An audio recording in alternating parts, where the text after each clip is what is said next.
दोस्तों स्टडी 91 में आप सभी का बहुत बहुत स्वागत है। दोस्तों आपकी परीक्षाएं नजदीक आ चुकी हैं, इसलिए आप जल्दी से तैयार हो जाइए। स्टडी 91 आपके लिए लेकर आया है एक छोटा सा क्रैश कोर्स, ठीक है, जिसके लिए आपको कोई भी चार्ज नहीं पे करना है। इसमें क्या किया जाएगा दोस्तों, कम समय में पूरे के पूरे सब्जेक्ट का रिवीजन आपको कराया जाएगा। विश्वास करिए, अगर आपको मैं कहूं कि सिंपल एक दो तीन वीडियो में पूरी की पूरी एंशिएंट हिस्ट्री को समराइज करके आपको दे दिया जाए यूट्यूब पर बिना किसी हेडेक के, तो कैसा रहेगा। आपको कहा जाए कि पूरी की पूरी मिडावल हिस्ट्री सिर्फ 2 क्लास में आपको पढ़ने के लिए मिलेगी। क्लास खूब लंबी रहेगी, 1.5 घंटे 2 घंटे की क्लास रहेगी, ठीक है, लेकिन पूरी मिडावल हिस्ट्री एक छोटा सा पॉइंट्स भी आपको छोड़ा नहीं जाएगा और पूरा का पूरा रिवीजन कराया जाएगा। क्यों? क्योंकि ये रिवीजन पैकेज है आपके एग्जाम के लिए, ठीक है। लास्ट टाइम अगर आप पढ़ के जाएंगे तो बेशक आपके एग्जाम में बहुत सारे पॉइंट फंसने वाले हैं, चाहे आप किसी भी एग्जाम की तैयारी कर रहे हो, ठीक है। अभी हाल फिलहाल में आपके बहुत सारे वनडे एग्जाम होने वाले हैं या कोई भी एग्जाम होने वाला है, देखिए स्टैटिक पॉइंट वहां पर डिस्कस किए जाएंगे और इस तरह के जो वीडियोस दिए जाएंगे ये सुबह के 10 बजे आपको स्टडी 91 के यूट्यूब चैनल पर अवेलेबल करा दिए जाएंगे, ठीक है। आप किसी भी परीक्षा की तैयारी कर रहे हो, चाहे पुलिस की तैयारी कर रहे हो, टीचिंग एग्जाम की तैयारी कर रहे हो, यूपीपीएससी की तैयारी कर रहे हो, यूपी ट्रिपल एससी की तैयारी कर रहे हो, लेखपाल दे रहे हो, कुछ भी दे रहे हो, कोई भी एग्जाम, आप बैंकिंग एग्जाम दे रहे हो, डिफेंस एग्जाम दे रहे हो, देखिए कोई भी एग्जाम देंगे, लेकिन आपके जो स्टैटिक पार्ट होते हैं, जैसे जो सब्जेक्ट के पार्ट होते हैं, मैं कहूं हिस्ट्री, ज्योग्राफी, पॉलिटी, साइंस, ये तो फिक्स होते हैं ना, इसमें तो कुछ चेंजेस नहीं होते हैं ना। हां, ये अलग चीजें हैं कि आपके कोर्स में पर्टिकुलर एग्जाम में हो सकता है, अगर रेलवे का एग्जाम दे रहे हो तो साइंस का पोर्शन थोड़ा ज्यादा आएगा, बाकी का पोर्शन थोड़ा कम आएगा, ये चीजें होती हैं। आप अगर यूपीएसआई का एग्जाम दे रहे हैं तो वहां पॉलिटी का सेगमेंट ज्यादा आएगा, बाकी की चीजें थोड़ी कम आएंगी, लेकिन इंपॉर्टेंट जो है वो सभी चीजें होती हैं। तो यहां पर कम से कम लेक्चर में मैं कोशिश करूंगा कि अगले 10 दिनों के अंदर आपकी पूरी की पूरी हिस्ट्री समाप्त हो जाए, उसके बाद 5-6 दिनों के अंदर आपकी पॉलिटी समाप्त हो जाए, अगले 10-12 दिनों में आपकी ज्योग्राफी समाप्त हो जाए। तो कैसा रहेगा ये सेशन, ठीक है। 10 बजे ये सेशन आपको स्टार्ट हो चुका है, तो अभी ज्वाइन करते हैं इस सेशन को। टॉपिक पर आते हैं दोस्तों, बात आती किसान सभा के बारे में। अब देखिए किसान सभा से बहुत सारे प्रश्न पूछे जाते हैं। किसान सभा क्या था? नाम से आपको नहीं लगता है कि किसानों के द्वारा बनाई गई कोई सभा रही होगी किसान सभा? ऐसे ही थी। अच्छा एक बात और बताओ, इतना बड़ा भारत है तो ऐसा तो है नहीं कि केवल बंगाल के किसानों ने अपनी सभा बनाई होगी, पंजाब के किसानों ने नहीं बनाई होगी, अवध के किसानों ने नहीं बनाई होगी, या उत्तर प्रदेश के किसी अन्य क्षेत्र के किसानों ने नहीं बनाई होगी, या दक्षिण भारतीय किसानों ने नहीं बनाई होगी। मतलब किसान सभा माने क्या है? किसान सभा यानी किसानों के द्वारा बनाई गई सभा, और वो भारत के किसी भी क्षेत्र में हो सकती है, जाहिर सी बात है ना। तो अलग अलग क्षेत्रों में किसान सभाएं बनाई गई थी। अच्छा एक बात बताओ, किसान सभा में होता क्या रहा होगा? ये रटने वाली बात नहीं है। अगर आज कोई किसान हो, मान लो आप किसान हो, आप कोई सभा करते हो, तो क्या उसमें क्या बातचीत करोगे? क्या यही बातचीत करोगे कि चलेंगे बॉर्डर पे लड़ाई करेंगे, राफेल विमान कैसे आएगा, ये सब बातचीत करोगे? जीएसटी को बातचीत करोगे? नहीं, ये सब आपका मुद्दा नहीं है। आपका जो बेसिक मुद्दा है वो क्या है कि हमें जो अनाज हैं, जो बीज हैं वो कैसे मिलेंगे, जो है सिंचाई की सुविधा कैसे मिलेगी, हम जो है खेतों में जो रसायन का इस्तेमाल करते हैं वो सस्ता कैसे होगा, कैसे हमें सही समय पे बिजली मिलेगी, कैसे हमें जो है कटाई या फिर किसी अन्य तरह के जो बीमा होते हैं वो सब कैसे, मतलब आपके खेत से रिलेटेड समस्याओं को लेकर के तो आप बातचीत करोगे। तो जो किसान सभा है इनकी अपनी एक सभा बनती थी और उसमें अपनी समस्याओं से संबंधित जुड़े विचारों को रखते थे। इसी संदर्भ में दोस्तों ध्यान दीजिएगा, यहां पर इसी संदर्भ में फरवरी 1918 में गौरी शंकर मिश्रा, इंद्र नारायण द्विवेदी और मदन मोहन मालवीय के प्रयासों से, मदन मोहन मालवीय बहुत इंपॉर्टेंट पर्सन है, आपको याद है ना, मदन मोहन मालवीय इसके ठीक पहले 1916 में, कब ये 1918 चल रहा है ना, 1916 में दोस्तों उन्होंने बीएचयू की स्थापना किया था। किसकी? बनारस हिंदू यूनिवर्सिटी, नाम सुना है ना बीएचयू का, तो बीएचयू की स्थापना कराया था किसने? मदन मोहन मालवीय ने। वही मदन मोहन मालवीय हैं, इन नारायण द्विवेदी हैं, गौरी शंकर जी हैं, ये लोग मिलकर के उत्तर प्रदेश किसान सभा का गठन करते हैं। तो परीक्षा में प्रश्न आता है उत्तर प्रदेश किसान सभा का गठन किसने किया? इन तीनों लोगों में से किसी एक का नाम पूछ लेता है। वैसे जनरली जो नाम पूछता है या तो मालवीय जी का पूछता है या तो गौरी शंकर मिश्रा का पूछता है। गौरी शंकर मिश्रा का नाम आप जरूर याद रखेगा, इनका अवश्य पूछता है, ठीक है। और एक कभी कभी टाइम पूछ देता है कि उत्तर प्रदेश किसान सभा की स्थापना कब हुई थी, तो क्या बताएंगे? 1918 में हुआ था, 1918 में हुआ था। दोस्तों कोरिलेट करके याद करना शुरू कीजिए, कभी भी आप सन पढ़िए ना, कोरिलेट करके पढ़िए, ठीक है। जिस समय रॉलेट एक्ट आया था उसी समय क्या आया था, आप याद रखेगा, ये प्रॉब्लम हुआ था। ठीक है, तो ये सब याद रखेगा, ये 1918 19 सब याद रखेगा। 17 अक्टूबर 1920 को यानी 2 साल बाद उत्तर प्रदेश के प्रतापगढ़ में अवध किसान सभा का गठन किया गया। किसका? अवध। अवध वैसे दोस्तों फैजाबाद को कहा जाता है, फैजाबाद को पुराने समय में अयोध्या कहा जाता था, तो अवध क्षेत्र में भी होता था। लेकिन अवध किसान सभा का गठन कहां पर हुआ है? लोकेशन याद रखेगा, प्रतापगढ़ में 1920 में हुआ है। किसने किया है? तो बाबा रामचंद्र का नाम आता है। किसने किया है? बाबा रामचंद्र का। ठीक है, मोस्ट इंपॉर्टेंट नाम है दोस्तों बाबा रामचंद्र। उन्होंने उत्तर प्रदेश में अवध किसान सभा, जबकि इसके पहले क्या था दोस्तों? उत्तर प्रदेश किसान सभा था। यानी एक उत्तर प्रदेश किसान सभा है 1918 में, एक 1920 वाली जो है वो अवध किसान सभा है, जबकि वो भी उत्तर प्रदेश में थी। लिख रहा अवध किसान सभा से जुड़े महत्वपूर्ण नेताओं में से वही जो 1918 वाले में जो गौरी शंकर मिश्रा थे, ठीक है, वो हो गए, जवाहरलाल नेहरू हो गए, माता बदल पांडे हो गए, बाबा रामचंद्र हो गए। ये सबसे इंपॉर्टेंट है, बाबा रामचंद्र याद रखेगा, मोस्ट इंपॉर्टेंट है। वैसे भी आप याद रख सकते हैं दोस्तों कि मैं यहां किसकी बात कर रहा हूं? राम की बात कर रहा हूं। राम, अरे अपने प्यारे राम, अवध वाले राम। ठीक है, तो अवध मतलब अयोध्या, तो राम अवध याद रखेगा। ठीक है, अवध से बिलोंग कौन करता है? राम। तो कभी भी परीक्षा में अगर आपको भूल भी जाए कि अवध किसान सभा से कौन जुड़ा है, तो यार अयोध्या से भगवान राम जुड़े हैं, तो राम का नाम लो ना, बाबा रामचंद्र। ठीक है, तो याद रखेगा बाबा रामचंद्र, देव नारायण पांडे और केदारनाथ जी, ये सभी लोग अवध किसान सभा से जुड़े हुए नेता थे। कह 1921-22 में लखनऊ से जो लोग हरदोई जाता है, अभी उस रोड का नाम बदल दिया गया है, टंडन मार्ग रख दिया गया। ठीक है, तो याद रखेगा वही हरदोई और उसके आसपास में बहराइच है, सीतापुर है, सब लखनऊ से जब हरदोई वाले रोड पे जाएंगे तो वहीं पड़ेगा। ठीक है, वहां पर भी दोस्तों एक आंदोलन चलाया गया, एका आंदोलन। कौन सा?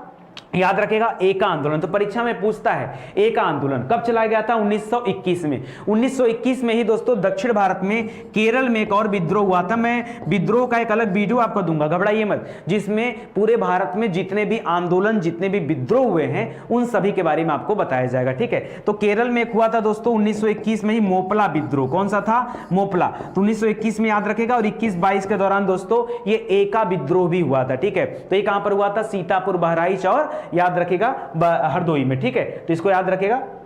करा एका आंदोलन से जुड़े किसानों की मुख्य शिकायत। देखिए जितने भी आंदोलन आप पढ़िए, अगर आप खाली आंदोलन पढ़ेंगे तो हमेशा भूल जाएंगे, एका ओका सब भूल जाएंगे। तो आपको हर एक आंदोलन में 1-2 पॉइंट याद रखना है। अभी जो एका आंदोलन था ये उत्तर प्रदेश से जुड़ा हुआ था, हरदोई, सीतापुर, बहराइच, ये जो जगह था वहां पर ये एका आंदोलन चला था। मुद्दा आता है कि एका आंदोलन में लोगों को प्रॉब्लम क्या थी। लिख रहा है इस आंदोलन से जुड़े किसानों की मुख्य शिकायत थी लगान में बढ़ोतरी। तो दोस्तों उस समय अंग्रेजों ने क्या किया था? लगान में बढ़ोतरी कर दिया था, और लगान वसूलने की जो प्रथा थी वो काफी बेकार थी, लोगों को समझ में नहीं, समझ में मतलब लोगों के साथ जो है ध्यान नहीं दिया जाता था। सपोज करो दोस्तों आप कि उस समय के जो किसान होते थे वो अपने परिवारों का भरण पोषण किसानी करके ही करते थे। उस समय में लोग नौकरी चाकरी नहीं करते थे। समय देख रहे हो यार 1921-22 चल रहा है, कैसे कोई नौकरी करेगा बताओ। उस समय अंग्रेजों की गुलामी होती थी और सिर्फ खेती ही सहारा था।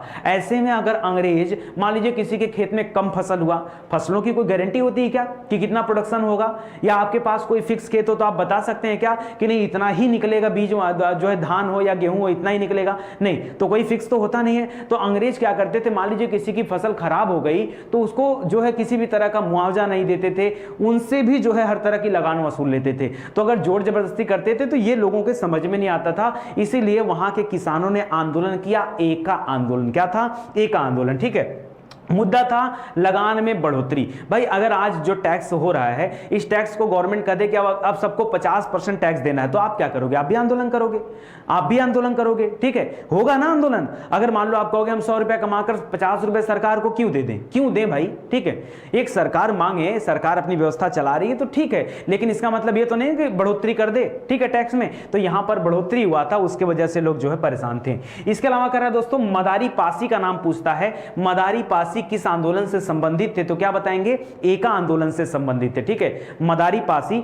एका आंदोलन से संबंधित थे। आगे देखिए गुजरात राज्य के सूरत जिले में, बहुत बेहतरीन क्वेश्चन है दोस्तों, यहां से अक्सर प्रश्न आता है। ठीक है, सूरत जिले में एक जगह दोस्तों बारदोली, आपने बारदोली का सत्याग्रह पढ़ा होगा। बारदोली के सत्याग्रह से जुड़े हुए थे सरदार वल्लभ भाई पटेल जी। कौन थे? सरदार वल्लभ भाई पटेल। तो बारदोली में जाकर उन्होंने दोस्तों इस आंदोलन का नेतृत्व किया था, यह आंदोलन चलाया था और किसानों के द्वारा किसी भी तरह का लगान अदा न किया जाए, इसके लिए यह आंदोलन चलाया गया था। ठीक है, क्यों? क्योंकि मनमानी तरीके से अंग्रेज पेश आ रहे थे किसानों से। ठीक है, इस वजह से यहां पर लगान नहीं दिया जाएगा, यह कॉन्सेप्ट आता है। और इसमें सरदार वल्लभ भाई पटेल, सरदार उस समय नहीं कहते थे इनको वल्लभ भाई पटेल के नाम से ही जाना जाता था। सरदार तो अब बुलाते हैं ना, उस समय इनको सरदार नहीं कहा जाता था। और ये कोई सरदार थे भी नहीं, सरदार तो उन्हें कहा जाता है जो पंजाब से बिलोंग करता है, वहां के लोगों को सरदार नाम दिया जाता है। तो वल्लभ भाई पटेल को सरदार, वो कोई सरदार भी नहीं थे, ना ही उनका कोई इससे लेना देना था। बारदोली सत्याग्रह जब वो कर रहे थे, उस समय सबसे अच्छे, सबसे प्रसिद्ध नेता के रूप में वल्लभ भाई पटेल थे। तो बारदोली की महिलाओं ने महात्मा गांधी के सहयोग से क्या किया, इनको उपाधि दिया, सरदार की उपाधि दिया, और तभी से इनको सरदार वल्लभ भाई पटेल कहा जाने लगा। अब प्रश्न क्या बनता है कि सरदार वल्लभ भाई पटेल को सरदार की उपाधि किसने दिया? अब यहां पे दो तरह के, अब देखिए यहां पे कॉन्फ्लिक्ट वाले प्रश्न बनते हैं। कैसे? कभी कभी परीक्षा में देता है कि महात्मा गांधी जी ने दिया। हां, तो बारदोली सत्याग्रह जब ये हो रहा था तो वहां की महिलाओं ने महात्मा गांधी के द्वारा ही उनको यह उपाधि दिलवाई थी, लेकिन कहलवाया किसने था? महिलाओं ने। तो अगर परीक्षा में महात्मा गांधी दिया है तो महात्मा गांधी उत्तर टिक कर दीजिए। अगर महात्मा गांधी नहीं दिया है, ये दिया है बारदोली की महिलाओं के द्वारा, तो बारदोली की महिला कर दीजिए, दोनों उत्तर सही हो जाएगा। कभी दोनों एक साथ नहीं देगा, अगर एक साथ देगा तो कोर्ट कचहरी होगी और कुछ होने वाला नहीं है। क्यों? क्योंकि आप मुद्दा समझ रहे हैं ना कि बारदोली की महिलाओं के द्वारा महात्मा गांधी जी ने दिया था, तो एक जो है यहां पर सेंस से निकलता है, तो इसको ध्यान दीजिएगा। ठीक है, वही बता रहा है यहां पर कि सरदार की उपाधि दी गई। कह रहा यह उपाधि महिलाओं की तरफ से महात्मा गांधी जी ने दिया था। किसके तरफ से? महिलाओं की तरफ से गांधी जी ने स्वयं दिया था। ठीक है, अब देखिए अगला आता है दोस्तों 1936 में। 1936 में दोस्तों एक अखिल भारतीय किसान सभा का गठन किया गया। इसके पहले जो हम लोगों ने पढ़ा था 18 में, देखो आपको क्लू मिल गया,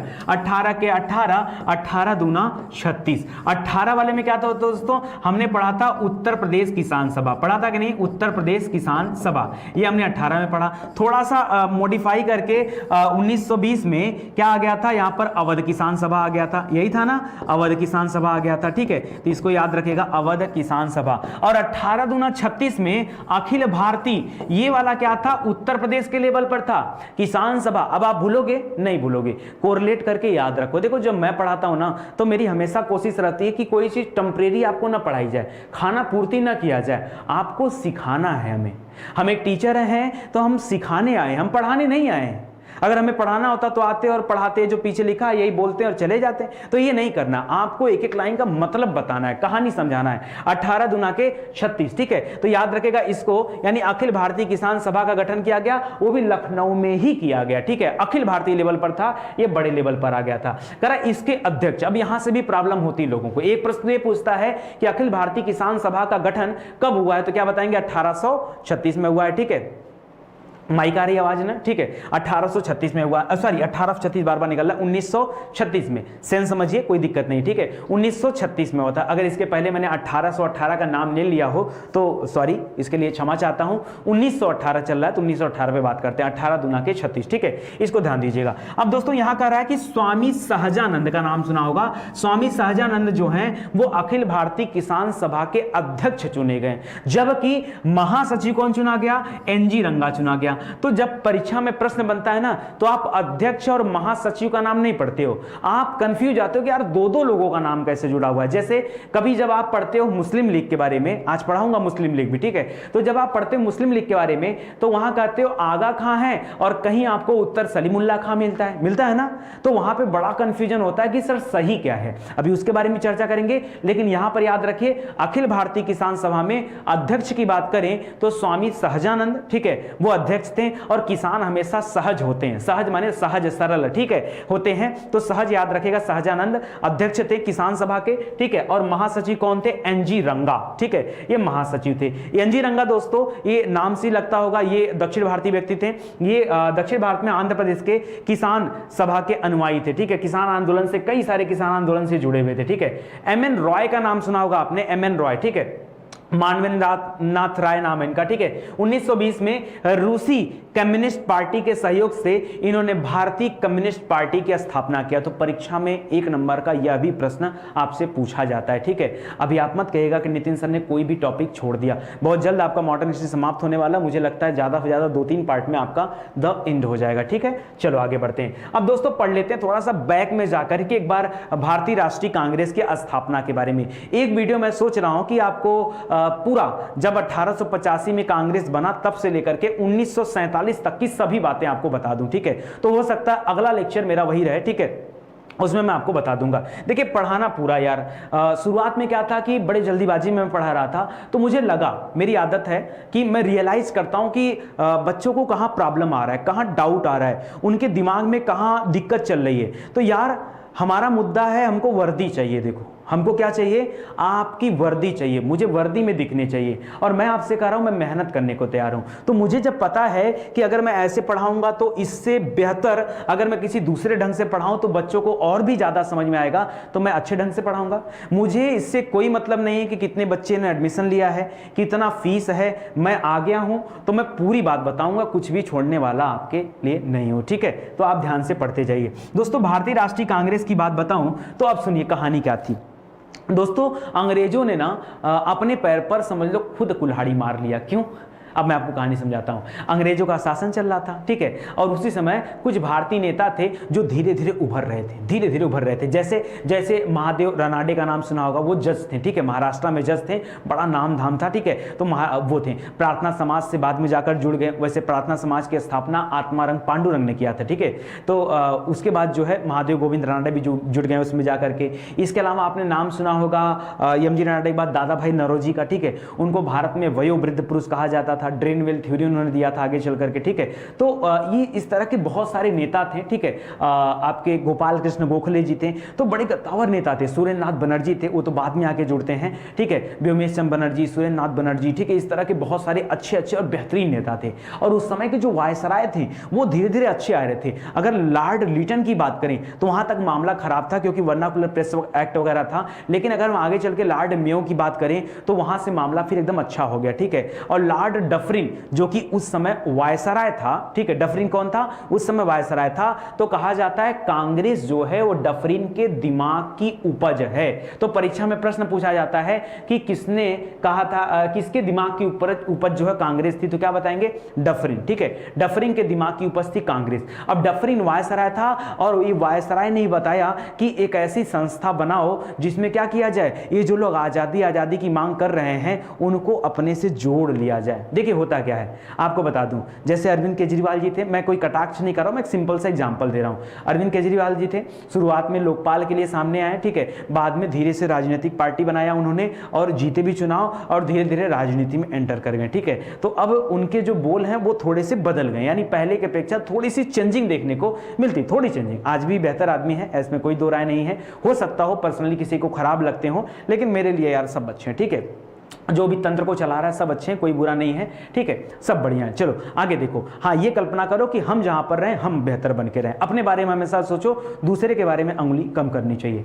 चलो अब देखो क्या होता है दोस्तों, ठीक उसी तरह से उस समय धीरे धीरे लोगों के सुर बोलने लगे थे। क्यों? क्योंकि लोग आजादी की तरफ बढ़ रहे थे। तो डफरिन ने सोचा ये जितने लोग बढ़ रहे हैं अगर इनको अपने से जोड़ लिया जाए तो ये आगे नहीं जा पाएंगे, ठीक है, और इनके बातों को हम लोग दबा दिया जाएगा। तो एक सोसाइटी यहां पे बनती है जिसका नाम है कांग्रेस, ठीक है, भारतीय राष्ट्रीय कांग्रेस। और दोस्तों इसकी स्थापना की बात करूं तो इसकी स्थापना एक सेवानिवृत्त अधिकारी रहता है जिसका नाम है एलन ऑक्टेवियन ह्यूम, ठीक है, A.O. ह्यूम के नाम से जाना जाता है। इसने कांग्रेस की स्थापना में सहयोग दिया। एक समाजसेवी व्यक्ति था और कंपनी का एक रिटायर्ड अधिकारी भी था। तो इसने सबसे पहले कांग्रेस बनाया। तो कांग्रेस की स्थापना किसने किया है?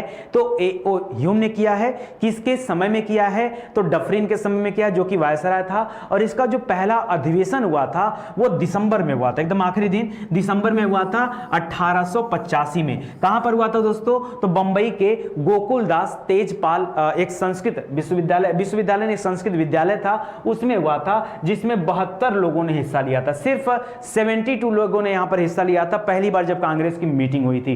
करा 1885 से लेकर के 1905 तक का जो समय बीता है, ठीक है, यानी ये पूरा का पूरा कितना समय है, 20 साल का समय है। 20 वर्षों तक जो कांग्रेस रही वो उदारवादियों के हाथों में रही। किसके हाथों में रही, ये उदारवादियों के हाथों में रही। जो उदार दल वाले नेता थे ना, जो एकदम सॉफ्ट वाले नेता थे, उनके हाथों में रही और उनके द्वारा चलाई गई। तो लिख रहा है कि यह कांग्रेस का उदारवादी चरण था, जिसमें दादा भाई नौरोजी और आपके यमजी रानाडे, महादेव गोविंद रानाडे, फिरोज शाह मेहता, ये लोग उसमें प्रमुख नेता के रूप में थे। और 1905 से लेकर के 1919 तक का जो समय रहा है, इसमें कांग्रेस गर्म दल वाले नेताओं के हाथ में रही। जो उग्रवादी नेता थे, उग्रवादी नहीं कह सकते हैं, यह उग्रवादी चरण था। क्यों? क्योंकि यहां पर दिक्कतें देखिए बदल गई थी। तो आप घर में गुस्सा कब करते हो? आप पहली बार गुस्सा नहीं करते हो। आप अपने ऊपर सोचो ना, जब आप किसी बात से परेशान हो जाते हो, उलझ जाते हो, कोई आपका कहना 1 2 बार 3 बार 4 बार कहने पे नहीं मानता, तब आपको गुस्सा आता है, हाँ? ठीक है। तो भारतीय राष्ट्रीय कांग्रेस 20 साल से लगातार अंग्रेजों को मनाने में लगी थी।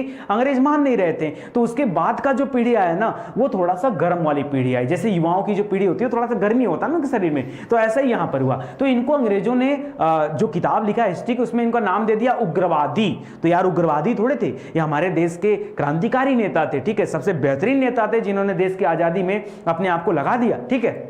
इनको उग्रवादी कहना सत्य नहीं है। तो शब्दों का चयन भी अच्छे से होना चाहिए। हो सकता है पढ़ाते समय मुख से निकल गया हो, लेकिन जिसके लिए जो सम्मान हो मन में होना चाहिए मन में, ठीक है। तो याद रखिए, एक तरह से उग्रवादी चरण चल रहा था, जिसमें लाल बाल पाल और घोष का वर्णन मिलता है। लाल मतलब लाला लाजपत राय, बाल मतलब बाल गंगाधर तिलक, पाल मतलब बिपिन चंद्र पाल और घोष मतलब अरविंद घोष। इन लोगों का वर्णन यहां पर मिलता है। समझ में आ रहा है? तो इन लोगों के हाथों में रहा। आगे लिख रहा है दोस्तों, दादा भाई नौरोजी ने अंतरराष्ट्रीय सोशलिस्ट कांग्रेस, दोस्तों इस शुरू में इन्होंने एक संस्था बनाया हुआ था, ये अंतरराष्ट्रीय सोशलिस्ट कांग्रेस, ठीक है, नहीं इसके नाम से नहीं, एक और था, ठीक है, उसको ला करके 1886 में मर्ज करा लिया था कांग्रेस के साथ। ये तो बात की बात है। लिख रहा दादा भाई नौरोजी ने अंतरराष्ट्रीय सोशलिस्ट कांग्रेस 1904 में पहली बार स्वशासन की मांग किया था, ठीक है। स्वशासन कहा जाता है दोस्तों, स्वशासन जो शब्द था उसका डिमांड सबसे पहले किसने किया था? दादा भाई नौरोजी ने किया था। दादा भाई नौरोजी ने भारत के प्रथम आर्थिक विचारक थे। क्यों? क्योंकि दोस्तों इन्होंने सबसे पहले राष्ट्रीय आय की गणना किया है। भारत में सबसे पहले नेशनल इनकम की गणना किसने किया है? तो याद रखिए दादा भाई नौरोजी ने। और कितना किया था? 20 रुपया किया था, ठीक है। प्रति व्यक्ति आय भारत में कितनी थी उस समय? 20 रुपए थी। ऐसी गणना उन्होंने किया था। इसके अलावा दोस्तों धन निष्कासन का सिद्धांत दिया था, यानी थ्योरी, ड्रेन वेल थ्योरी दिया था। इस ड्रेन वेल थ्योरी में क्या बताया गया दोस्तों? ये बताया गया कि ये जो अंग्रेज हैं, ये भारत से पैसे को लूट करके कहां ले जा रहे हैं? धीरे धीरे अपने देश में ले जा रहे हैं। मतलब धन निष्कासन, मतलब हमारे देश का धन निष्कासन माने निकल कर चला गया, उसके ऊपर इन्होंने सिद्धांत दिया कि कैसे चला गया, ठीक है। तो उसके ऊपर इन्होंने अपना जो है बात रखा है। चलो आगे बढ़ते हैं दोस्तों, और बंगाल विभाजन और स्वदेशी आंदोलन के बारे में पढ़ते हैं। आज का टॉपिक बहुत महत्वपूर्ण है। पूरे के पूरे इतिहास में एक बड़ा समय जो था उसको मैं समराइज करके आपको पढ़ा रहा हूं, जितना आपके लिए परीक्षा के हिसाब से इंपॉर्टेंट है, ठीक है। आगे देखिए, आज आप लोगों को आवाज में और ज्यादा क्वालिटी नजर आ रही होगी, वीडियो में भी क्वालिटी नजर आ रही होगी, इसी तरह से आपको आगे भी क्वालिटी नजर आएगी, ठीक है। चलिए, चीजें सही चल रही है ना? बिल्कुल सही चल रही है। चलो आगे देख लो। लिख रहा है जुलाई 1905 में, ये 1905 का समय वही समय दोस्तों जब अंग्रेजों ने क्या किया? बंगाल का विभाजन कर दिया। सर ये बताओ आप, बंगाल का विभाजन किया क्यों? दोस्तों एक बात बताऊं आपको, 1899 से लेकर के 1905 तक जो वायसराय था ना, वायसराय कौन था? कर्जन था। कौन था?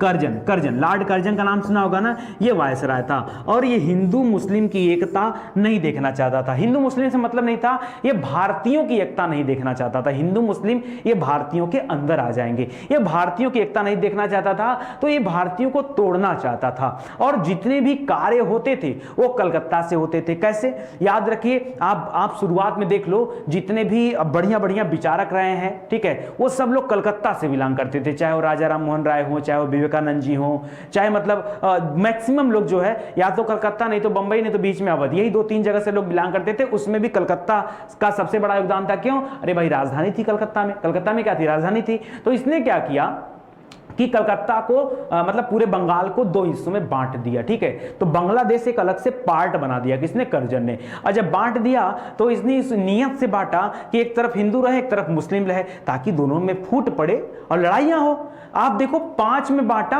और 6 में मुस्लिम लीग बन गया। क्यों? अरे सारे मुसलमान ऐसा नहीं था कि भारत से अलग होना चाहते थे, लेकिन कुछ के अंदर जो है थोड़ी सी अलगाव वाली भावना थी, तो धीरे धीरे वो पनपेंगे ना। इनको पता था कि ये तो बीज बो रहे थे, अब बीज जब बड़ा होगा तब धीरे धीरे पौधा बनेगा, तब जाकर के पेड़ बनेगा, ठीक है। तो अभी तो बीज बो रहे थे। तो 1905 में इस कर्जन ने क्या किया कि बंगाल को 2 हिस्सों में बांट दिया, ठीक है। तो ये प्रश्न बनता है इंपॉर्टेंट, तो इसको याद रखिएगा। कह रहा ब्रिटिश औपनिवेशिक सरकार द्वारा बंगाल विभाजन की घोषणा किया गया 1905 में। इसके जस्ट बाद आंदोलन शुरू हो गया। लिख रहा है 7 अगस्त 1905 को कलकत्ता स्थित टाउन हॉल में एक ऐतिहासिक बैठक के दौरान स्वदेशी आंदोलन की औपचारिक घोषणा की गई और बहिष्कार संबंधी प्रस्ताव भी पारित कर दिया गया कि हम इस आंदोलन का क्या करेंगे?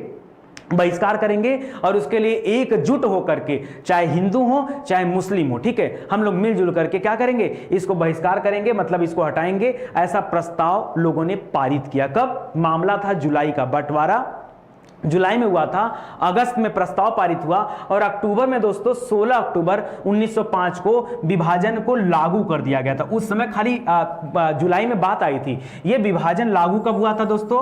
बंगाल को 2 हिस्सों में बांटने वाला कॉन्सेप्ट 16 अक्टूबर 1905 को। जिस दिन बांटा गया इस बंगाल को, ठीक है, उस दिन लोगों ने काला दिवस के रूप में मनाया और हिंदू मुस्लिमों ने एक दूसरे के हाथों में कलाइयां पर जो है क्या बांधा? रक्षा बांधा। जैसे आज रक्षाबंधन होता है ना, तो उस तरह की एक राखी बांधा, यह दिखाने के लिए कि हम हिंदू और मुस्लिम दोनों क्या हैं? एक ही मां के औलाद हैं, एक दूसरे के भाई हैं, एक दूसरे के साथ जीने मरने वाले हैं, हमारे में कोई अंतर नहीं है। और जो तुम करना चाहते हो, जो तुम दिखाना चाहते हो, पूरी तरह से क्या है? गलत है। समझ रहे हैं बात को? तो इसको समझिएगा, ठीक है। आगे लिख रहा है दोस्तों, कह रहा स्वदेशी आंदोलन एवं विदेशी वस्तुओं के बहिष्कार का विचार सर्वप्रथम कृष्ण कुमार मित्र ने अपने पत्र संजीवनी। अब देखिए यहां से प्रश्न आता है, ये जो संजीवनी है इसमें किसका वर्णन मिलता है? तो संजीवनी को तैयार किसने किया? तो लिखिएगा कृष्ण कुमार मित्र ने तैयार किया है, ठीक है। तो याद रखिएगा, और इसमें इन्होंने स्वदेशी आंदोलन और ये जो बहिष्कार चल रहा था उसके बारे में डिटेल से बताया है। तो इस किताब का नाम याद रखिएगा, इंपॉर्टेंट है, ठीक है।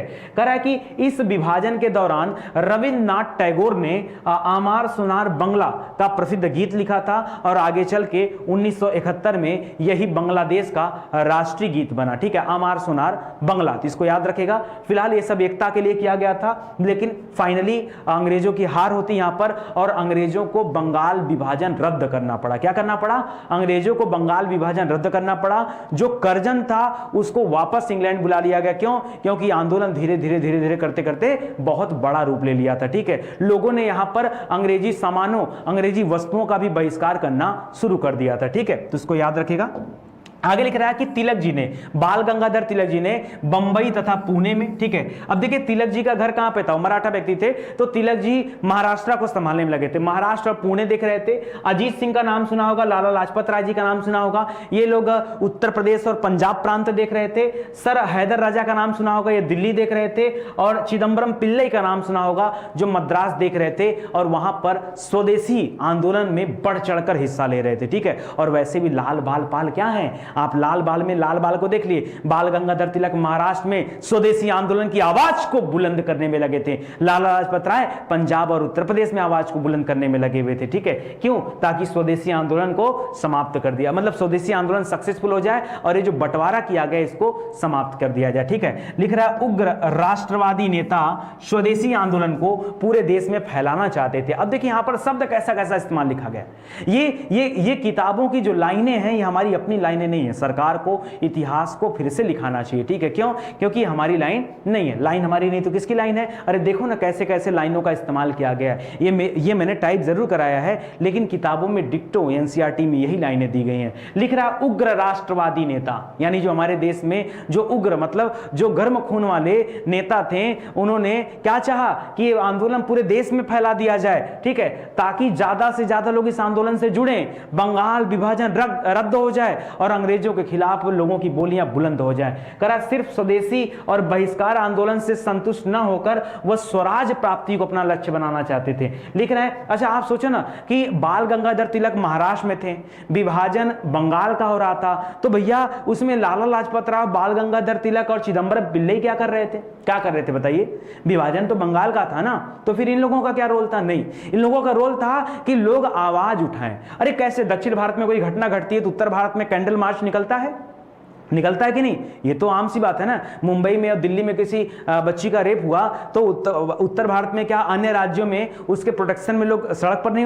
उतरते हैं। मामला ये नहीं है कि मुद्दा कहाँ का, मामला ये है कि सारा मुद्दा हमारे देश का है। और धीरे धीरे बाल गंगाधर तिलक, लाला लाजपत राय, ये लोग मिल करके इस मुद्दे को और बढ़ाना चाहते थे ताकि धीरे धीरे लोग स्वराज की मांग करें। स्वराज मतलब जहां पर स्व माने अपना, राज माने राज हो, जहां पर हम भारतीयों का राज हो, ऐसे भारत का निर्माण करना चाहते थे। ठीक है, तो इसलिए लोग यहां पर बढ़ चढ़कर हिस्सा लिए थे। ठीक है, लिख रहा इस आंदोलन के दौरान एक महत्वपूर्ण स्वयंसेवी संगठन था, बहुत इंपॉर्टेंट संगठन है दोस्तों, नाम याद रखेगा।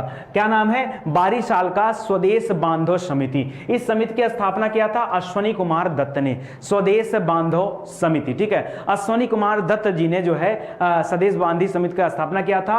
और इस आंदोलन में जो 1905 का जो आंदोलन चल रहा था, इस आंदोलन में जैसे अभी आरएसएस काम करती है अपने देश में ना, उस जमाने में इस तरह का संगठन था जो युवाओं को जोड़ रहा था इस आंदोलन से। ठीक है, ताकि लोग धीरे धीरे स्वराज की भी मांग करना शुरू कर दें। ठीक है, आगे दे रहा है, आचार्य पीसी राय ने बंगाल में स्वदेशी केमिकल्स स्टोर की स्थापना किया।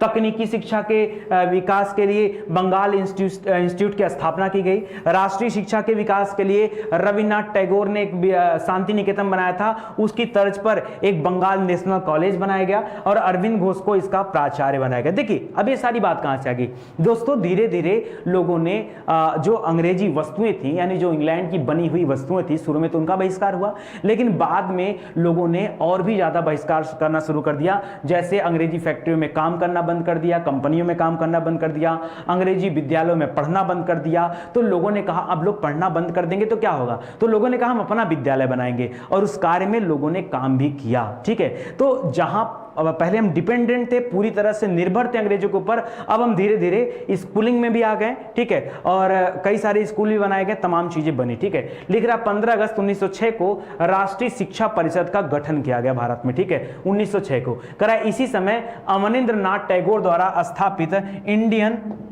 Indian society of oriental arts की पहली छात्रवृत्ति, अच्छा ये उस समय जो है स्कॉलरशिप चल रहा था, ये अवनींद्र नाथ टैगोर जी के द्वारा प्रोवाइड किया जा रहा था। और जो पहली छात्रवृत्ति मिली थी वो भारतीय कलाविद नंदलाल बोस को मिली थी। नंदलाल बोस का नाम आप अपने जान लो कि हाथों में लिख लो। क्यों? क्योंकि हमारे संविधान में जो चित्रकारी का काम किया, जो मूल संविधान है ना दोस्तों, उसमें इतना बढ़िया बढ़िया इमेज बनाया है उस जमाने में कि आपको एक एक इमेज देख करके आप मन खुश हो जाएगा, गदगद हो जाएंगे। ठीक है, तो उस इमेज को बनाया किसने?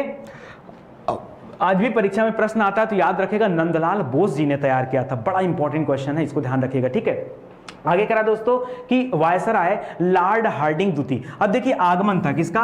लॉर्ड हार्डिंग द्वितीय। अभी देखिए क्या होता है कि कर्जन चला गया, 1905 में बंगाल विभाजन हुआ था जो, वो चला गया। ठीक है, वापस, और वहां से फिर मिंटो द्वितीय को भेजा गया, लॉर्ड मिंटो द्वितीय को भेजा गया। इसी मिंटो द्वितीय ने क्या किया था? 1909 में मार्ले मिंटो सुधार लाया था, जिसमें मुस्लिमों के लिए अलग से जो है निर्वाचन परिषदों का निर्माण किया गया था। ठीक है, तो इस तरह से अलग अलग चीजें बनाई ताकि लोगों में फूट पड़े। जो हिंदू मुस्लिम एकता है, जो अभी 16 अक्टूबर 1905 को राखी बांधने में लगे थे, अगले 5 साल क्या 2 साल के अंदर इनमें फूट पड़ गया।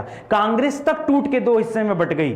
ठीक है, तो सब याद रखेगा। यहां कहा कि वायसराय लॉर्ड हार्डिंग द्वितीय ने इंग्लैंड के सम्राट जॉर्ज पंचम के स्वागत में 1911 में दिल्ली दरबार का आयोजन किया। जॉर्ज पंचम भारत आ रहे थे 1911 में, और दिल्ली दरबार का आयोजन किया गया क्योंकि 1911 में दिल्ली दरबार में बंगाल विभाजन को रद्द कर दिया गया और जो राजधानी थी वो कलकत्ता से उठाकर दिल्ली शिफ्ट कर दी गई। ठीक है, तो यह घोषणा हुआ 1912 में, यह राजधानी ला भी दी गई कलकत्ता से दिल्ली। करा 1912 में ही बिहार को बंगाल से अलग करके एक अलग प्रांत भी बना दिया गया और उड़ीसा और सिंध 2 नए प्रांत की स्थापना की गई। इसके पहले उड़ीसा और सिंध 2 नए प्रांत नहीं थे, बल्कि बिहार भी बंगाल प्रांत में ही आया करता था। केवल यहां पर अवध एक अलग से प्रांत था जिसको संयुक्त प्रांत के नाम से जानते थे, ठीक है। तो अवध अलग रखिएगा, अवध या संयुक्त प्रांत याद रखिए, ज्यादा सही है, ठीक है। समझ में आ रहा है? आएगा समझ में, और भी अच्छे से समझ में आएगा, बढ़िया से आप लोग पढ़ते चलिए। चलिए आगे देखिए, करा कि मुस्लिम लीग की स्थापना, उबिए मत, थोड़ी सी लंबी क्लास है, अभी तो मुझे बहुत सारा पढ़ाना है, ठीक है। आप आराम से खाली पढ़ते चलिए।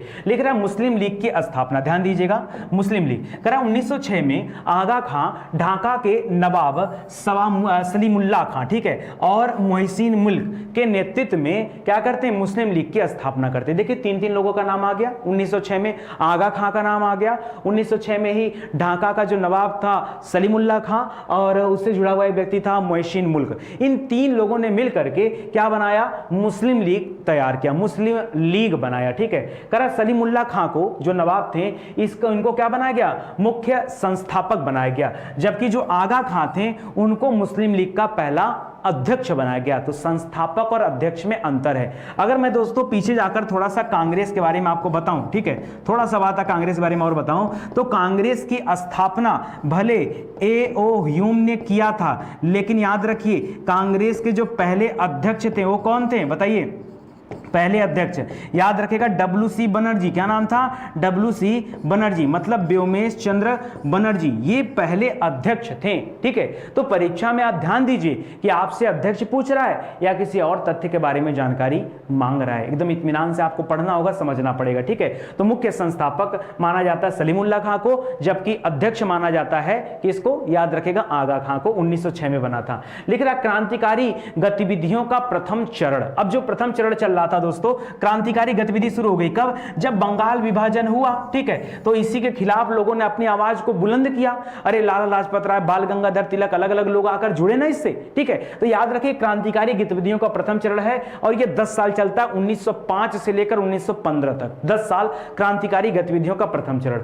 लिख रहा भारत में क्रांतिकारी गतिविधियों की शुरुआत वैसे तो 1897 में हो गई थी, जब महाराष्ट्र के पुणे से बिलोंग करते थे चापेकर बंधु। दो भाई थे, एक का नाम था दामोदर हरि चापेकर, दूसरा था बालकृष्ण हरि चापेकर। तो दोनों लोग के नाम के आगे लिख लीजिएगा, ठीक है। पूरा नाम अगर आपको जानना हो, दामोदर हरि चापेकर, इसीलिए इनको चापेकर बंधु कहा गया, ठीक है। ये दोनों भाई थे। तो चापेकर बंधुओं ने क्या किया दोस्तों, 22 जून 1897 को पुणे का एक कमिश्नर था रैंड एवं एमहर्स्ट, ठीक है, उसकी हत्या कर दिया। यह पहली बार था जब इतने बड़े अधिकारी को गोली मारकर हत्या कर दी गई। इसके पहले भी किया गया था, लेकिन वो मंगल पांडे के टाइम में किया गया था, ठीक है भाई, वहां पर भी हुआ था ना हत्या। 1857 की क्रांति हुई थी, उसके बाद से कभी हुआ नहीं। तो 57, देखिए आप देखिए, अब देखिए हो सकता है आप भूल जाओ, लेकिन मैं इतिहास को जोड़ करके ऐसा बताऊंगा कि शायद आपको याद हो। सुनिए, 1857 की क्रांति बच्चा बच्चा जानता है, ठीक है। 57 के बाद देखिए 67 हुआ, 77 हुआ, 87 हुआ और 97 हुआ। कितना साल हुआ, 10, यहां देखिए 10 साल, 20 साल, 30 साल और 40 साल। 40 साल बाद 1897 में आ गया। 40 साल बाद 1857 की क्रांति का जैसा दृश्य हुआ था, वैसे ही अंग्रेज कमिश्नर अधिकारी को गोली मारकर हत्या कर दिया चापेकर बंधुओं ने, ठीक है। कहानी फिर 1857 वाली यहीं से रिवाइज होने जा रही, ठीक है। यानी इतिहास अपने आप को दोहराने चल रहा है। तो इनको हत्या कर दिया। अब जाहिर सी बात है, हत्या करने के बाद इनको भी पकड़ करके अंग्रेजों ने फांसी दे दिया होगा, ठीक है। आगे देखिए, करा अप्रैल 1908 में, यानी 10 साल के बाद 11वें साल में, आप देखिए 1897 में चापेकर बंधुओं ने घटना को अंजाम दिया, और फिर 1907 के जगह 1908 में आ जाइए, ठीक है। 1908 में खुदीराम बोस और प्रफुल्ल चंद चाकी, ठीक है, इसके आगे लगा दीजिएगा, पूरा नाम था प्रफुल्ल चाकी या प्रफुल्ल चंद चाकी। इन्होंने मुजफ्फरनगर के बदनाम जज, जिसका नाम था किंग्सफोर्ड, ठीक है, किंग्सफोर्ड की हत्या का असफल प्रयास किया। हालांकि किंग्सफोर्ड उसमें नहीं मारा, लेकिन उसके परिवार के लोग मारे गए, ठीक है। किंग्सफोर्ड के परिवार के लोग मारे गए, ठीक है। उसमें कौन कौन सा था, खुदीराम बोस और प्रफुल्ल चंद चाकी। तो प्रफुल्ल चंद चाकी ने तो खुद अपने आप को गोली मार लिया कि अंग्रेजों के हाथों से मरने से अच्छा है कि मैं अपने हाथों से मर जाऊं। तो प्रफुल्ल चंद चाकी ने अपने आप को गोली मार दिया, लेकिन खुदीराम बोस को वहां गिरफ्तार कर लिया गया और खुदीराम बोस को जो है अंग्रेजों ने फांसी दे दिया, ठीक है। ये क्रांतिकारी घटनाएं बता रहा हूं मैं। और इन सभी घटनाओं से प्रश्न पूछे जाते हैं आपकी परीक्षा में। आगे देखिए, आपने लाल बाल पाल के दौरान घोष का भी नाम सुना होगा, अरविंद घोष। शुरुआती समय में ये गर्म दल के नेता थे, लेकिन जीवन के पड़ाव के अंतिम समय में इन्होंने संन्यास भी धारण कर लिया, इसको भी आप ध्यान रखिएगा। तो लिख रहा है अरविंद घोष की, अलग से बात बता रहा, अरविंद घोष की क्रांतिकारी गतिविधियों में संलिप्तता के कारण उनको भी 1908 में अलीपुर बम षड्यंत्र के मामले में गिरफ्तार किया गया, और अलीपुर मामले में इनका साथ दिया चितरंजन दास ने, नहीं तो यहां पर ही निपट गए होते। ठीक है, काम खत्म हो गया होता। अंग्रेज मतलब इतना पेचीदा मामला बना डाले थे कि ये रिहा होने वाले नहीं थे। ये अंतिम में मतलब एक बार अंग्रेजों के चुंगल में जो आ जाता था ना, बिना सोचे समझे कसाब की तरह खाना थोड़े खिलाते थे, तुरंत फांसी, बात खत्म, रात गई बात गई, तुरंत फांसी। ठीक है, ये काम होता था। तो चितरंजन दास, जिसे हम सीआर दास के नाम से जानते हैं दोस्तों, आगे चल के यही सीआर दास मोतीलाल नेहरू के साथ मिल करके स्वराज पार्टी की स्थापना करते। क्या करते हैं? स्वराज पार्टी। 1923-24 के दौरान हुआ ना स्वराज पार्टी। ठीक है, तो याद रखेगा। कर चितरंजन दास जी ने इनका सहयोग दिया। ठीक है, सहयोग किया किसका? अरविंद घोष का, और अंततः इनको रिहा करा लिया। अलीपुर मामले में नरेंद्र गोसाई ये सरकारी गवाह बन गया था, भारतीय व्यक्ति था लेकिन धोखा दिया था। ठीक है, इसी की वजह से यह मामला चला था। लिख रहा दिसंबर 1912 में एक और व्यक्ति थे, रास बिहारी बोस, एकमात्र ऐसे व्यक्ति जिन्होंने अंग्रेजों के आंख में ऐसे खोल करके ऐसे धूल मारा और धूल मार के चले गए, और अंतिम समय तक अंग्रेज इनका कुछ उखाड़ नहीं पाए। ठीक है, आपने नाम सुना होगा इनको दोस्तों, दामाद कहा जाता है। कहां, किसका दामाद? जापान का दामाद कहा जाता है। कैसे सर? ये भारत से भागते भागते चले गए जापान, वहां जाकर एक जापानी लड़की से मोहब्बत हो गया। ठीक है, मोहब्बत एकदम पूरा फिल्मी स्टाइल वाला। ठीक है, एक जगह बेकरी में काम करते थे, तो बेकरी का जो मालिक था उसकी जो लड़की थी, बस उसी से नैन मटक्का हो गया, प्यार हो गया, शादी हो गया। धीरे धीरे बेकरी वाला इनको बड़ा मानने लगा। वो बेकरी वाला क्या किया, इनको रख लिया अपने पास। ठीक है, बिटिया से विवाह हो गया। अब बढ़िया ये क्या हो गए, जापान के दामाद हो गए। जब अंग्रेजों को पता चला कि वही रास बिहारी बोस है जो भारत में ऐसा कांड करके जापान पहुंच गया है, तो जापान से अंग्रेजों ने कहा एक काम करो, तुम हमसे कुछ भी ले लो, रास बिहारी बोस को दे दो। अरे जापान ने कहा अपने दामाद को कैसे दे दूं भाई? गजब बात करते हो, कैसे दामाद को दे दूं भाई? जापान ने कहा मैं अपने दामाद को कैसे दे दूं? नहीं, रातों रात जापान ने सारे सुराग जला डाले। अंग्रेजों के पास कुछ सुराग थे, वो सारे सुराग जला डाले। बोला कुछ भी हो जाओ, अपना दामाद देने वाले नहीं है, बिटिया हमारी इसके साथ है। ठीक है, और जापान ने दिया नहीं। जापान ने भारत का साथ दिया है। तभी तो आपने सुना होगा जब सुभाष चंद्र बोस जी गए थे रास बिहारी बोस से मिलने। ठीक है,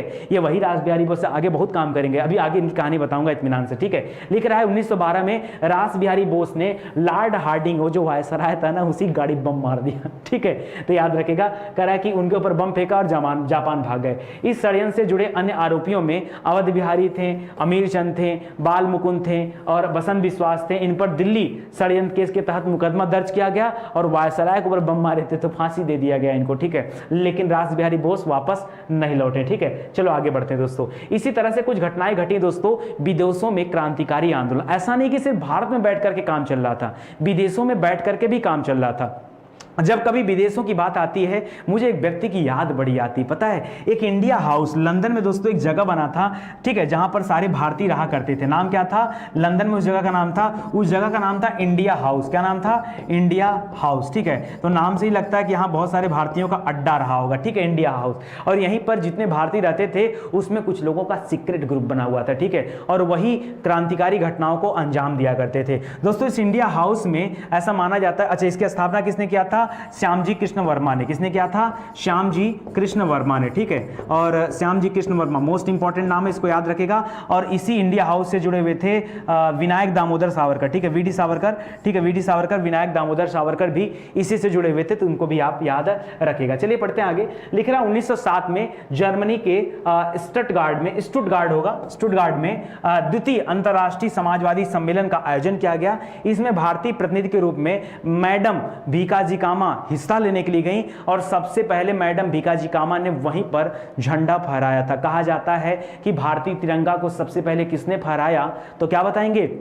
मैडम भीकाजी कामा ने फहराया था। ठीक है, और उन्होंने वहां पर भारतीय तिरंगा फहराया। 1907 में जर्मनी के स्टॉट में द्वितीय याद रखेगा, द्वितीय अंतरराष्ट्रीय समाजवादी सम्मेलन में उन्होंने किया था। करा 1909 में लंदन में मदन लाल ढींगरा ने करजन वाइली की हत्या कर दिया था। ठीक है, मदन लाल ढींगरा ने करजन वाइली की हत्या। वैसे मदन लाल ढींगरा इनके पिताजी पेशे से सर्जन थे। ठीक है, और ये करजन वाइली याद रखेगा, उस समय आप कह सकते हैं जैसे आज गृह मंत्रालय होता ना, पूरा पावर गृह मंत्रालय के कंट्रोल में होता है, उसी तरह अंग्रेजों का जो सचिवालय होता था उसका मेन हेड था कर्जन वायली, सारा नियम कानून यही बनाता था। ठीक है, तो मदन लाल ढींगरा के परिवार का बड़ा अच्छा संबंध था, लेकिन उल्टे ही मदन लाल ढींगरा ने मार दिया इनको। ठीक है, 1909 में लंदन में, ठीक है, लंदन में रहते थे, इंडिया हाउस में रहते थे, बात बात पे इसे जोश आया, चले गए, ठोक दिया। ठीक है, काम खत्म।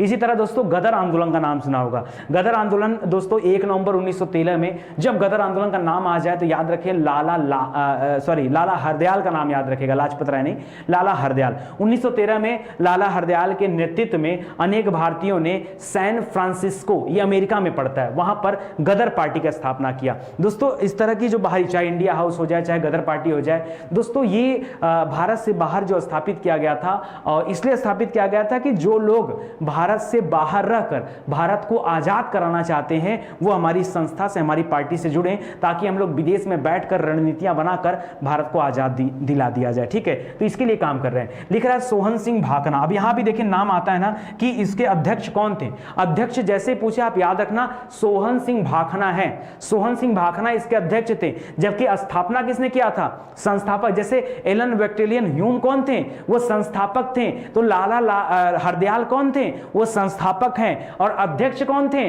कांग्रेस वाले में, WC बनर्जी, व्योमेश चंद्र बनर्जी। यहां अध्यक्ष कौन है, सोहन सिंह भाखना।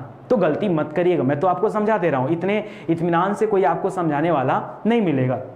आगे देखिए, करा लाला हरदयाल को इसका प्रथम मंत्री बनाया गया तथा काशीराम इसके क्या बने, कोषाध्यक्ष चुने गए थे। 1 नवंबर 1913 में ही गदर एक पत्रिका आती है जो उर्दू में शुरुआत में था, बाद में इसको गुरुमुखी लिपि में भी निकाली गई। करा सिंगापुर के गुरदीप सिंह ने दक्षिण पूर्व एशिया के 376 भारतीयों को लेकर के कामागाटा मारू, एक जहाज था जिस जहाज को कनाडा पर उतरने नहीं दिया गया वहां भारतीयों को। ठीक है, तो याद रखिए ले जाने का प्रयास किया गया, लेकिन कनाडा के अधिकारियों ने वहां उतरने की अनुमति इनको नहीं दिया था, तो यह भी बहुत बड़ा इशू हुआ था। ठीक है, करा अधिकारियों के, यात्रियों के अधिकार के लिए हुसैन रहीम और सोहनलाल बरवन सिंह ने के नेतृत्व में एक शोर कमेटी का गठन हुआ था। यह बहुत ज्यादा डीप क्वेश्चन है, तो इसमें आने वाला आपकी परीक्षा में नहीं है। आगे लिख रहा है राजा महेंद्र प्रताप और बरकतुल्ला ने 1915 में अफगानिस्तान में अमीरों की मदद से काबुल में अंतरिम सरकार का गठन किया। याद रखिए देश आजाद नहीं हुआ था, लेकिन उसके पहले ही सबसे पहले अंतरिम सरकार का गठन किसने किया, अगर परीक्षा में पूछता है तो किनका नाम बताएंगे, राजा महेंद्र प्रताप ने अफगानिस्तान में अंतरिम सरकार का गठन किया था, मतलब अपनी स्वतंत्र सत्ता स्थापित किया था जिस समय आजादी भी नहीं मिली थी। ठीक है, तो इसको याद रखेगा। आगे देखिए दे रहा दोस्तों, क्रांतिकारी गतिविधियों का दूसरा चरण, ये चरण स्टार्ट होता है 1924 में। देखिए पहला 1905 से 15 तक चला है, 15 में फिर क्लोज हो गया। क्यों, क्योंकि 15 में अब एंट्री होगी महात्मा गांधी जी का, और महात्मा गांधी जी का चरण शुरू होगा। यहां पे 24 से 34 तक का साल है, ये 10 साल और है। ठीक है, क्यों, अब ध्यान दीजिएगा, क्योंकि उधर बीच क्या हुआ था ना कि अंग्रेजों ने सारा काम रफा दफा कर दिया था। अब देखिए यहां पर आ गया 24 से 34, लिख रहा उत्तर भारत के क्रांतिकारियों ने 24 अक्टूबर 1924 को कानपुर में हिंदुस्तान रिपब्लिकन एसोसिएशन, जिसको HRA बोलते हैं, बाद में चल के इसी में एक और नाम जुड़ जाएगा, हिंदुस्तान सोशलिस्ट, यस जुड़ जाएगा, हिंदुस्तान सोशलिस्ट रिपब्लिकन एसोसिएशन, तो उसको बोलते हैं HSRA, लेकिन शुरुआत में पहले HRA है। हिंदुस्तान रिपब्लिकन एसोसिएशन की स्थापना 1924 में हुआ था।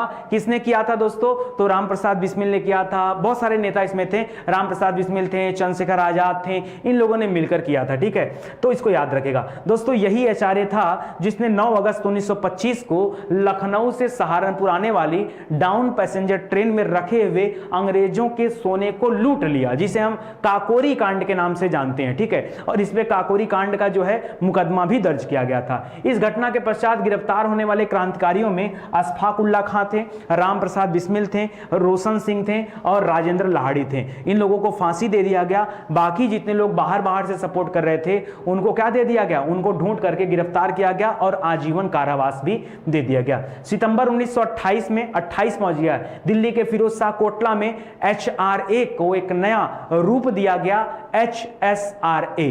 HRA याद रखिएगा 1924 में बना था, कानपुर में बना था, जबकि HSRA ये दिल्ली में फिरोज शाह कोटला के दिल्ली में, ठीक है सॉरी, दिल्ली के फिरोज शाह कोटला में इसका नाम बदला गया हिंदुस्तान सोशलिस्ट रिपब्लिकन एसोसिएशन। ठीक है, तो याद रखेगा 1928 में, 4 साल बाद। करा 30 अक्टूबर 1928 में लाहौर में साइमन कमीशन के खिलाफ क्या चल रहा था, एक आंदोलन चल रहा था। उनको भगाने के लिए कि साइमन कमीशन वापस जाओ। दोस्तों ये कमीशन बनाया गया था जिसमें कोई भी भारतीय सदस्य शामिल नहीं था, उसीलिए इस कमीशन का विरोध हो रहा था और संपूर्ण भारत में इसका विरोध हो रहा था। लाहौर में भी इसका विरोध हो रहा था, जहां लाला लाजपत राय जी इसका नेतृत्व कर रहे थे। भगत सिंह जी भी साथ थे, ठीक है, और लाला लाजपत राय जी के सर पर यहीं चोट लग गया, ठीक है, क्यों? क्योंकि लाठी चार्ज का जो आदेश आ गया था, ठीक है। तो याद रखेगा, लाठी चार्ज के बाद उनकी मृत्यु हो गई 17 दिसंबर 1928 को, ठीक है। इसके बाद दोस्तों गिरफ्तार किया गया भगत सिंह और राजगुरु ने, सॉरी गिरफ्तार नहीं, गिरफ्तारी तो बाद में देंगे, स्वयं से आके भगत सिंह गिरफ्तारी देते हैं, लेकिन अभी नहीं। दोस्तों जब इनके लाठी से इनकी मृत्यु हो गई तो गुरु मानते थे भगत सिंह, लाला लाजपत राय जी को अपना गुरु मानते थे। लाला लाजपत राय जी के ऊपर जो लाठी चार्ज किया था उसका नाम था सैंडर्स, ठीक है, और सैंडर्स की हत्या करने का पूरा प्लान तैयार किया किसने? भगत सिंह ने मिलकर के, अपने मित्रों के साथ मिलकर के, उसमें बटुकेश्वर दत्त वगैरह भी थे।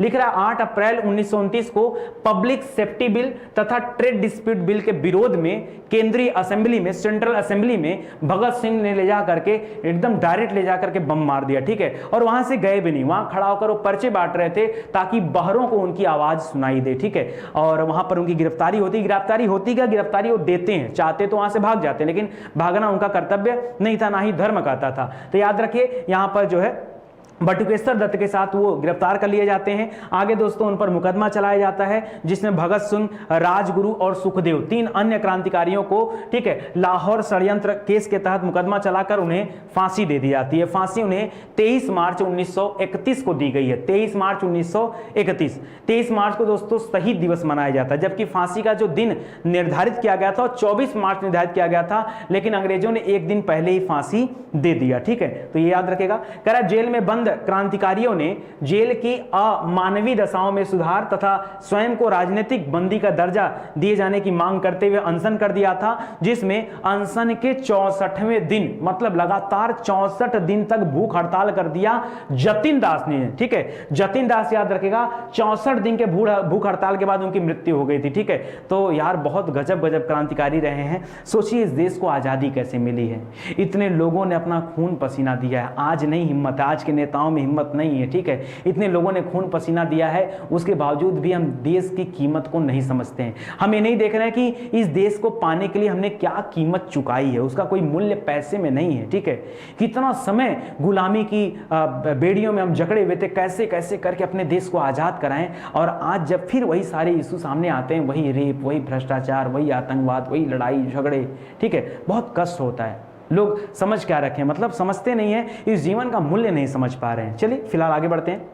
लिख रहा है चटगांव शस्त्रागार हमला। चटगांव दोस्तों एक जगह था पश्चिम बंगाल में, कलकत्ता में, जहां पर अंग्रेजों की, समझ लीजिए, बंदूकों की एक फैक्ट्री होती थी। फैक्ट्री में बहुत बड़ा एक शस्त्रागार था जहां सभी तरह के शस्त्र, बंदूक, गोलियां सब रखे जाते थे। वहां पर उसको लूटने का प्लान बनाया, ठीक है। एक भारतीय ने कहा कि अगर हमको अंग्रेजों से लड़ना होगा तो हमारे पास शस्त्र चाहिए, और शस्त्र रखने का अधिकार हमें है नहीं, तो हम अंग्रेजों से लड़ेंगे कैसे? काम करते हैं, प्लान बनाते हैं और अंग्रेजों का शस्त्रागार क्या करते हैं? लूट लेते हैं, ठीक है। तो सूर्यसेन, जिनको मास्टरदा कहा जाता है, वो इसके मास्टरमाइंड थे। सारा प्लान उन्होंने तैयार किया था। चटगांव शस्त्रागार हमला 1930 में हुआ था, ठीक है। इंडियन रिपब्लिकन आर्मी जो थी उसके सहयोग से चटगांव के शस्त्रागार पर अधिकार करना और चटगांव के का बंगाल से संपर्क करने की कार्यवाही, संपर्क काटने की कार्यवाही की गई, ताकि चटगांव को अलग किया जाए और वहां पर जो शस्त्रागार है उसे लूट करके वहां पर पूरा अपना कब्जा कर लिया जाए। इसमें गणेश घोष, लोकीनाथ बाउल सहित कुल 65 क्रांतिकारी शामिल थे, और इस क्रांतिकारी आंदोलन में दोस्तों महिलाओं ने भी अपना सक्रिय रोल दिया था। अब महिलाओं की बात आती है तो मैं आपको बताऊं, प्रीति लता वाडेदार ने रेलवे इंस्टीट्यूट पर छापा मारा था और इस दौरान वो शहीद हो गई थी, प्रीति वाडेदार ने। आगे दोस्तों कल्पना दत्त का नाम सुना होगा, सूर्य सेन के साथ गिरफ्तार हो गई थी। दोस्तों कुमिल्ला की छात्राओं ने तो गजबे कर दिया, ठीक है। शांति घोष और सुनीति चौधरी ने वहां के डीएम की हत्या कर दिया, ठीक है। इसके अलावा बीना दास ने दीक्षांत समारोह चल रहा था, अरे समझते हैं ना, दीक्षांत समारोह चल रहा था, सम्मान समारोह चल रहा था, वहां गवर्नर पर हमला कर दिया। तो इस तरह के कई सारे कार्य हुए हैं जिससे पता चलता था कि अब हमें गुलामी की बेड़ियों में नहीं रहना, हमें आजाद होना है, ठीक है। एक आजाद भारत देखने का सपना इन लोगों का था। अन्य तथ्य में दे रहा 27 फरवरी 1931 को दोस्तों जब भगत सिंह को फांसी हो रही थी ना, तो चंद्रशेखर आजाद को बड़ा रुलाई आ रहा था। क्यों? चंद्रशेखर आजाद उम्र में बड़े थे, ठीक है, और उन्होंने समझ लीजिए एक तरह से ज्वाइन कराया था भगत सिंह को, ठीक है। भगत सिंह ज्वाइन करने के बाद उनसे मुलाकात होती है, लेकिन बड़ी गहन मित्रता हो गई थी और चंद्रशेखर का दिल मान नहीं, आज़ाद जी का दिल मान नहीं रहा था कि कैसे मेरे भगत को फांसी हो जाए। ठीक है, वो हर तरह से हर संभव प्रयास कर रहे थे कि कैसे भी भगत सिंह को बचा लिया जाए। ठीक है, इसके लिए दोस्तों उस समय जो कांग्रेस के बड़े बड़े नेता थे, मोतीलाल नेहरू, जवाहरलाल नेहरू, आपके जवाहरलाल नेहरू की तो बात नहीं कर सकते क्योंकि उनकी एंट्री अभी हो चुकी है फिलहाल। ठीक है, लेकिन धीरे धीरे अभी वो सपोर्ट में आ रहे थे। तो जवाहरलाल नेहरू हो गए, महात्मा गांधी हो गए, जितने बड़े बड़े नेता थे यहीं इलाहाबाद में लोग बैठे हुए थे। ठीक है, चंद्रशेखर आजाद जी आते हैं, कहते हैं भाई आप कुछ भी करो, भगत को बचा लो, कैसे भी करके भगत को बचा लो। ठीक है, वहाँ तू मैं हो जाता है, वहाँ तू मैं हो जाता है। ठीक है, और नेतराम नाम का एक व्यक्ति है। ठीक है, वो वहाँ पर जाकर के अंग्रेजों से चुगली दाग देता है कि यहाँ आज़ाद आया था। क्यों? क्योंकि अंग्रेजों ने आज़ाद को जिंदा या मुर्दा पकड़ने पर इनाम रखा हुआ था। ठीक है, और अल्फ्रेड पार्क एक है आपके प्रयागराज इलाहाबाद में। ठीक है, तो वहाँ पर जैसे ही चंद्रशेखर आज़ाद जी पहुँचते हैं, साइकिल से रहते हैं, बस वहीं पेड़ पौधे रहते हैं, थोड़ा आराम करते हैं, सारे पूरे बाग को अंग्रेजों ने घेर लिया और अंतिम क्षण तक आज़ाद जी लड़ते रहे। लेकिन जब उनके पास एक ही गोली बची तो फिर उन्होंने सोचा जीने का कोई मतलब नहीं है, इससे अच्छा कि अंग्रेजों की गोली से मरें, हम स्वयं को गोली मार लें। ठीक है, तो उनकी जो है मृत्यु हो जाती स्वयं के हाथों से। याद रखेंगे 27 फरवरी को ही गोली मारा था, मतलब अपने आप को शहीद किया था 1931 में चंद्रशेखर आजाद जी। ठीक है, इनके बाद जाकर के अगले महीने, फरवरी चल रहा है ना, फिर मार्च आएगा, 23 मार्च को 1931 में भगत सिंह को फांसी दिया गया। ठीक है, 1940 में उधम सिंह ने माइकल ओडायर की लंदन में हत्या कर दिया। दोस्तों कई लोग इसको जनरल डायर से समझते हैं, मैं आपको थोड़ी सी बात बताना चाहूंगा। एक घटना हुआ था दोस्तों, जलियांवाला बाग कांड। ठीक है, जलियांवाला बाग कांड में बताऊं आपको, सुनिए, बहुत लोगों को कंफ्यूजन होगा, कंफ्यूजन क्या सबको, 99% लोगों को कंफ्यूजन है। सुनिए, जलियांवाला बाग कांड में एक जनरल था, ठीक है, जिसका नाम था जनरल डायर। क्या नाम था? General Dyer. ठीक है, जनरल डायर ने गोली चलाने का आदेश दिया था वहां पर, जिसमें कई सारे भारतीयों की मृत्यु हो गई थी। जनरल डायर उस समय बस खाली जनरल था। ठीक है, और इसके भी ऊपर जो बैठा हुआ बड़ा अधिकारी था उसका नाम था माइकल ओडायर।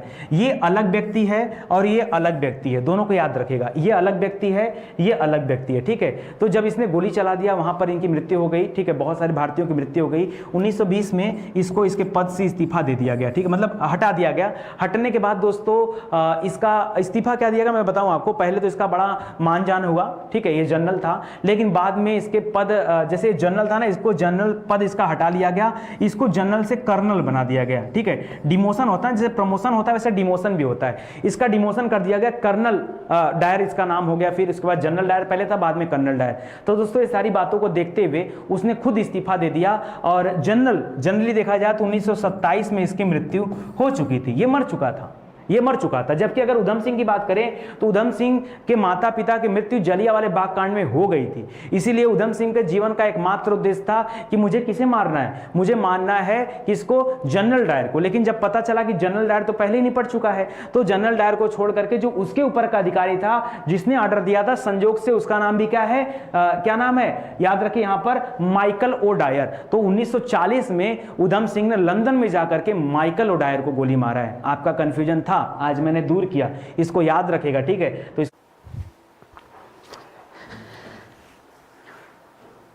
दोस्तों कैसा लगा ये सेशन आपको पढ़ करके? वाकई बहुत ही मजा आ गया होगा, शानदार, जोरदार, जबरदस्त। ठीक है, लगातार इस सेशन से जुड़े रहने के लिए सुबह 10 बजे एक्टिव रहिए हमारी यूट्यूब चैनल स्टडी 91 पर। देखिए ये सभी जो क्लासेज आपको दी जा रही है पहले से रिकॉर्डेड क्लासेज है। हम लोगों ने सोचा क्यों ना इसे बच्चों के बीच में डाल करके आपका थोड़ा और फायदा करा दिया जाए। तो वाकई आपको पढ़ने के बाद लग रहा होगा कि हाँ सर आपने जो दिया बिल्कुल बेहतर कंटेंट था, और बहुत सारे लोग तो आए होंगे और आके चले भी गए होंगे। ठीक है, क्योंकि पूरी क्लास देखने की सामर्थ्य शायद उनके अंदर ना हो, कोई बात नहीं, लेकिन आप डटे रहिए। अगर आपको एग्जाम क्वालिफाई करना है तो आपको डटे रहना होगा, मन से पढ़ाई करते चलिए, ऐसी वीडियोस हम आपके लिए लाते रहेंगे। एक चीज और कहना चाहूंगा दोस्तों, वीडियो अच्छा लगा हो तो वीडियो को शेयर जरूर से करिएगा, हर जगह इसको बढ़ाइए, चाहे आप स्टेटस पे लगाइए, व्हाट्सएप ग्रुप में डालिए, टेलीग्राम पर सेंड करिए, हर जगह इसको सेंड करिए ताकि ज्यादा से ज्यादा लोग स्टडी 91 से जुड़े और बेहतर तैयारी कर सके। दोस्तों जिन लोगों ने अभी तक स्टडी 91 का ऐप नहीं इंस्टॉल किया वो जल्दी से इंस्टॉल कर लें, इसके माध्यम से आपकी तैयारी तैयारी और भी बेहतर हो जाएगी। क्यों? क्योंकि एप्लीकेशन पर 4000 से अधिक वीडियोस आपके लिए अवेलेबल कराए गए, जिसके माध्यम से आप अपनी परीक्षा की पूरी तैयारी निःशुल्क कर सकते हैं। इसके अलावा बहुत सारे पेड कार्यक्रम भी स्टार्ट कर दिए गए हैं। वहां पे क्या है कि एग्जाम ओरिएंटेड क्लासेस चलती हैं, नंबर ऑफ टीचर्स ज्यादा होते हैं, डेली आपकी 6 से 7 घंटे की क्लासेस दी जा रही हैं। तो आप हमारे यूट्यूब चैनल से जुड़ें ताकि आपकी बेहतर स्टडी हो पाए, ठीक है। बाकी जितने प्रीवियस ईयर पेपर है, मॉक टेस्ट पेपर है, क्वेश्चन आंसर है, प्रैक्टिस सेट है, करंट अफेयर है, टॉपिक करंट अफेयर है, ऑल टू ऑल सब कुछ हमारे एप्लीकेशन, वेबसाइट दोनों जगह पर फ्री ऑफ कॉस्ट रखे गए। उनका कोई भी चार्ज आपको नहीं देना है। तो आइए आप हमारे यूट्यूब चैनल, हमारे वेबसाइट, हमारे एप्लीकेशन प्रोग्राम से जुड़िए और अपने जीवन को सही दिशा दीजिए। देखिए, कुल मिला जुला करके सक्सेस पाना है, और सक्सेस पाना है तो कहीं ना कहीं किसी एक का हाथ पकड़कर आपको चलना होगा। अगर आपको लगता है कि स्टडी 91 इसके लिए बेहतर है तो आप हमारे साथ जुड़ सकते हैं, ठीक है। आप सभी का धन्यवाद। वीडियो को आगे बढ़ाइए। Thank you so much. जय हिंद, जय भारत।